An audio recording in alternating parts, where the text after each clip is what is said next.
السلام عليكم ورحمة الله وبركاته. طلاب الثانوي المتوسط، موضوعنا اليوم المطالعة والنصوص الشاعر أبو القاسم الشابي. فخلونا نبدأ وياكم على بركة الله. نبدأ بحياة الشاعر وعندنا مجموعة من الأسئلة. السؤال الأول: من هو أبو القاسم الشابي ومتى ولد؟ الجواب: أبو القاسم الشابي هو شاعر تونسي، ولد عام 1909 ميلادي، وهو من شعراء العصر الحديث. السؤال الثاني: بماذا لقب أبو القاسم الشابي ولماذا؟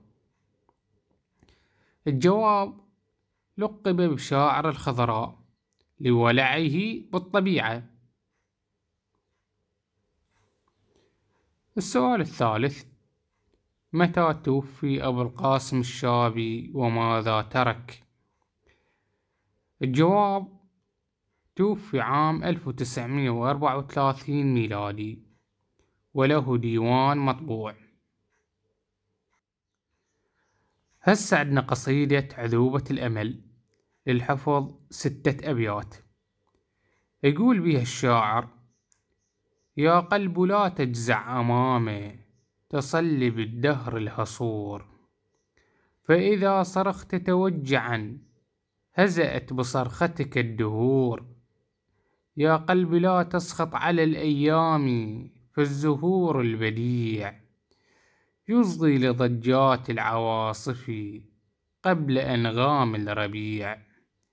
يا قلب لا تقنع بشوك اليأس من بين الزهور، فوراء أوجاع الحياة عذوبة الأمل الجسور. هسه عدنا حل التمرينات. التمرين الأول: كيف جسد الشاعر عنوان القصيدة في أبياته؟ الجواب: من خلال دعوته إلى: أولا التصبر بالأمل، ثانيا محاربة اليأس. التمرين الثاني: يذكر الشاعر أن زهرات الربيع تبسمت أكمامها. تحاور مع زملائك في توضيح المعنى الذي أراده الشاعر. الجواب: بمعنى تفتحت أزهارها، وهو دلالة على الأمل.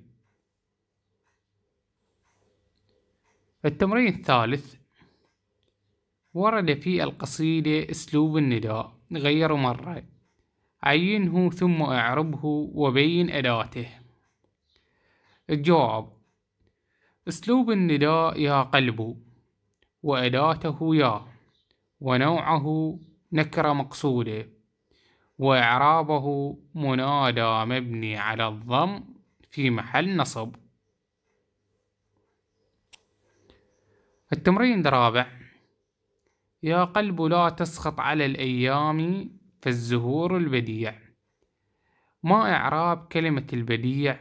وهل يجمع جمع مذكر سالم إذا كان صفة؟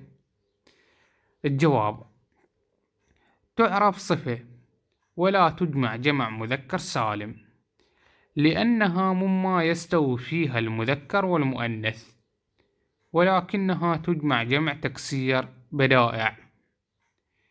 إلى هنا طلاب ينتهي موضوعنا اليوم، والسلام عليكم ورحمة الله وبركاته.